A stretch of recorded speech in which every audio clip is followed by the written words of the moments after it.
All right, so for the Impact World Championship, Moose defending against Morrissey and Matt Cardona.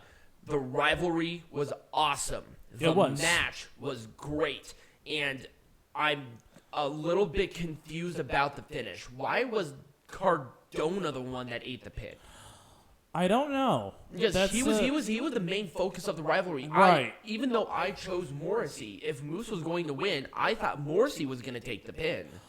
And see, I don't know. I don't know what the long-term strategy is for Morrissey and Moose. I'm going to trust him more because obviously they followed up this show with a promo with Morrissey and Moose. Right. So obviously that's going to I continue. think that's going to be the continuation of the rivalry right there. Do you think it'll be going to Rebellion Yes, then? probably. Okay. I mean, I guess that's fine, but then what's Cardona going to be doing? Didn't he sign a deal with Impact, or is he more on a contractual basis? He's full-time. He is full-time with them. Yes. Huh. Interesting. But... And then, obviously Morrissey's not going anywhere anytime soon because he's still doing this. Right. So I don't know, but I know it seems like the Moose-Morrissey feud is going to continue. Yeah, a very interesting choice because both of them are heels.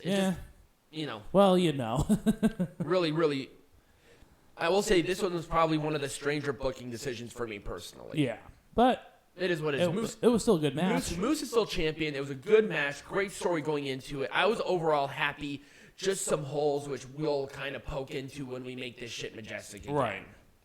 All right, Peanut Gallery, let's make this shit majestic again. So, with this match, I would have not done anything differently on a physical level. Right. But them mentioning the Royal Rumble as much as they did not have to mention the Royal Rumble in any capacity. But that was just the big news. It was the big news. If they mentioned it once, fine, but they mentioned it too many times, and it took me away from it. Also, the intensity in some parts of this match were not all the way there. If this is a blood feud, make it feel like that. I don't know that it was a blood feud.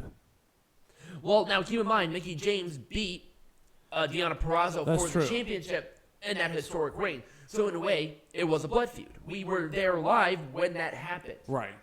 Biggest pop of the night, I swear to God. But it was a blood feud because that's how Deonna Purrazzo viewed this championship. But it's kind of over at this point. I think Deonna Purrazzo's moving on to different things. I think Mickie James moving on to different things. And I'm happy this was the main event, by the way. I'm happy too. I think even if they were not going to announce that Royal Rumble entry thing that WWE did, this was going to be the main event. Oh, absolutely. There was no point, and I hate saying this because this is mean, there was no point on Cardona being in this match. No, there wasn't. It was really a Moose versus Morrissey thing. If it was only going to be Moose versus Morrissey, they would have done a different rivalry. And I think Matt Cardona and Morrissey were taken out of a proper one-on-one match. Either or. If it was Moose versus Cardona, great. If it was Moose versus Morrissey, great. Right.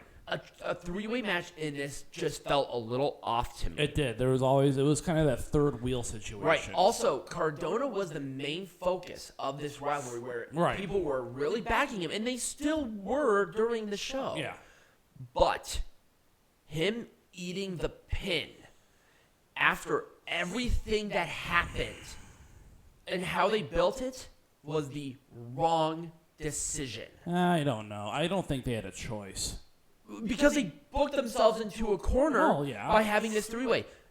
If they wanted to do Morrissey and Moose, that would have been whatever. And if they wanted to do that, okay, then you would have eaten the pin. But Moose emphasized that Cardona was a mid-carder at best. And for Cardona to be pinned clean, it emphasized that.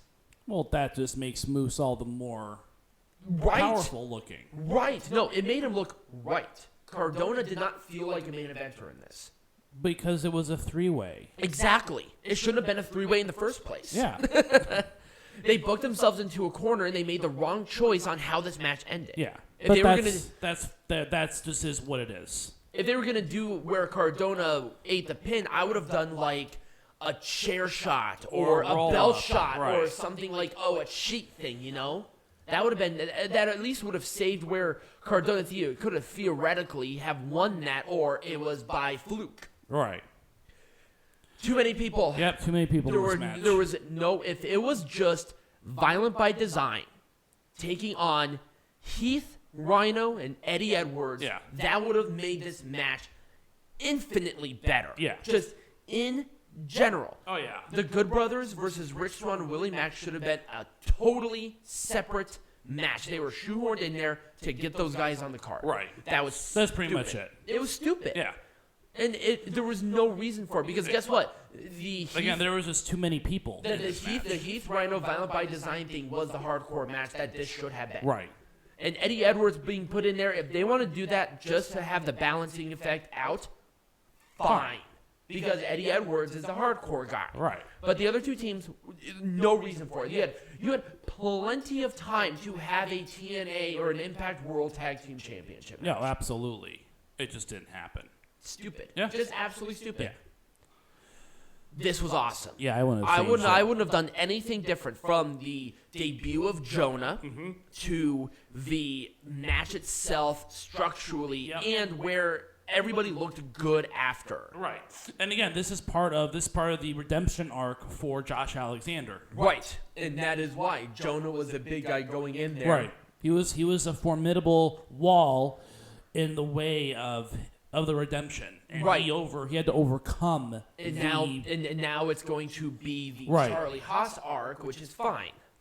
So I wouldn't have really done anything different with this match. I thought it was structured really well. The rivalry was great, and I think Jonah has a few more months left, so we'll see who he faces at Rebellion. Because you know he's going to be in a match at Rebellion. Exactly.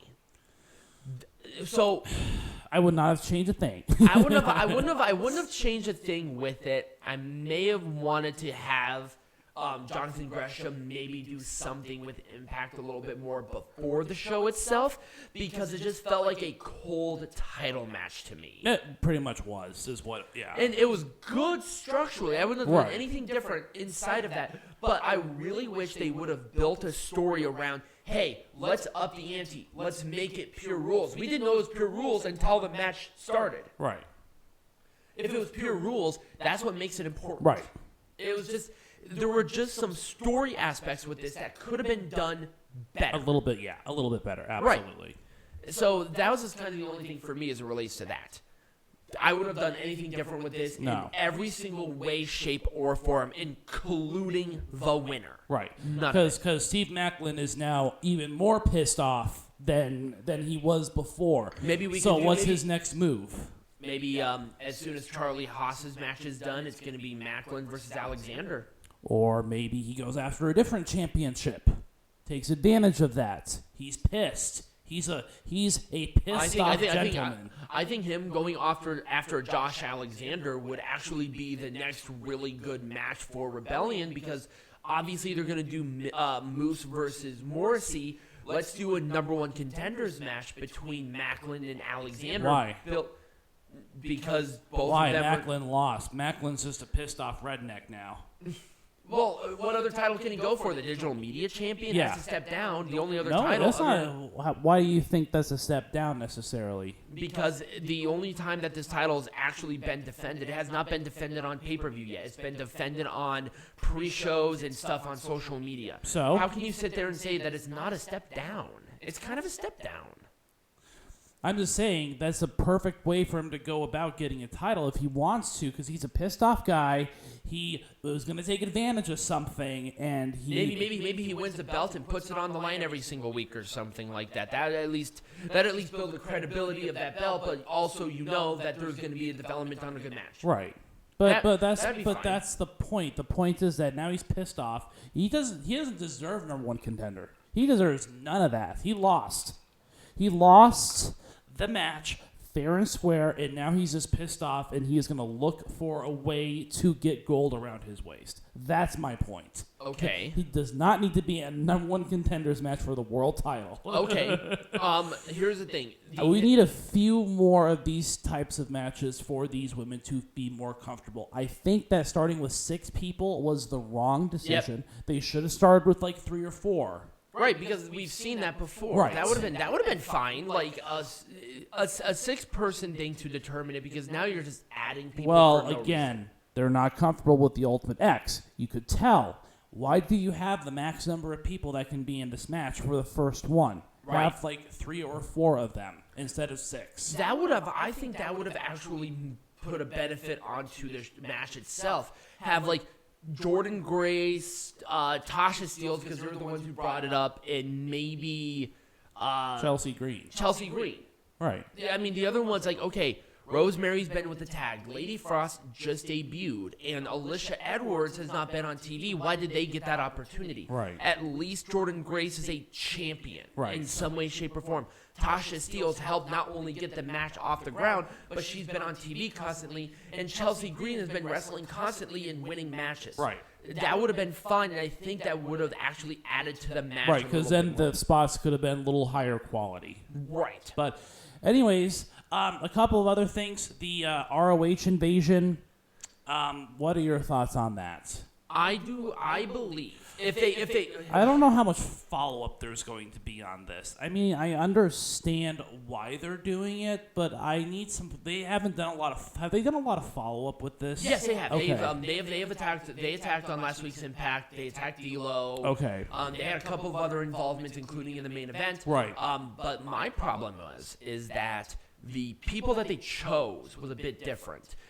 Because people who watch it, if the people who watch Impact are going, there's the only assumption, 75% of them watch Ring of Honor.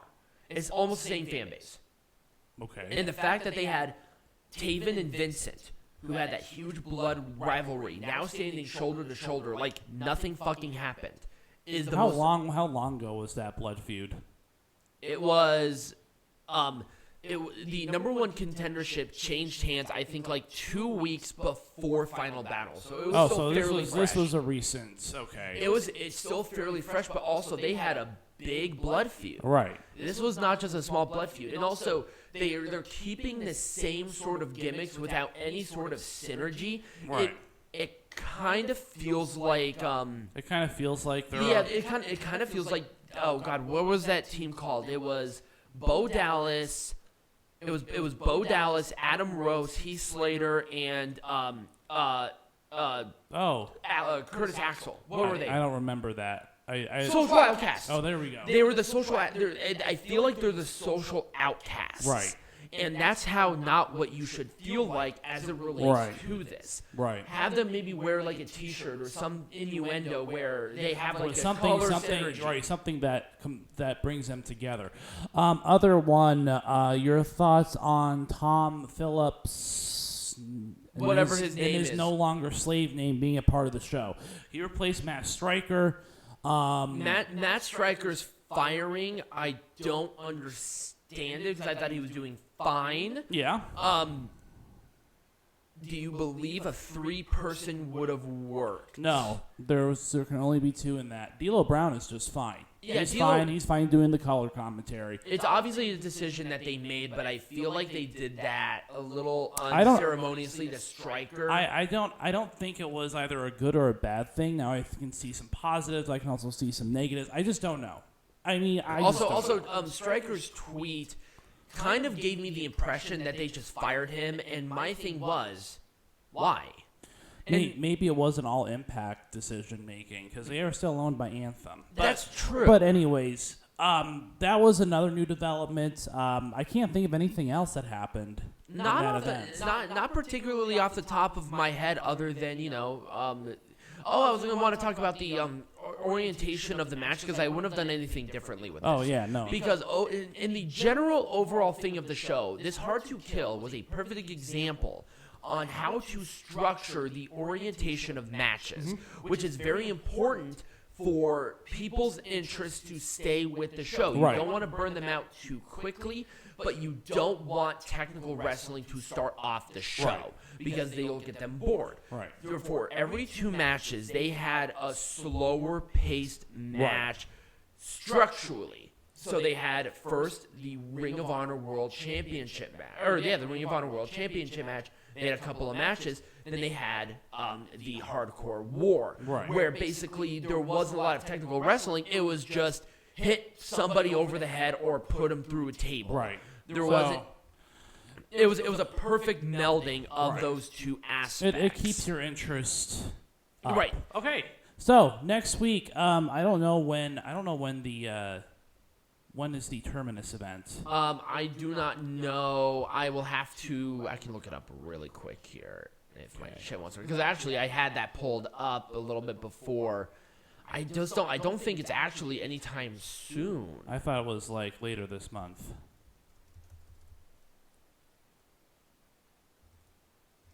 I think I butchered the spelling on that, but we're just gonna roll with it.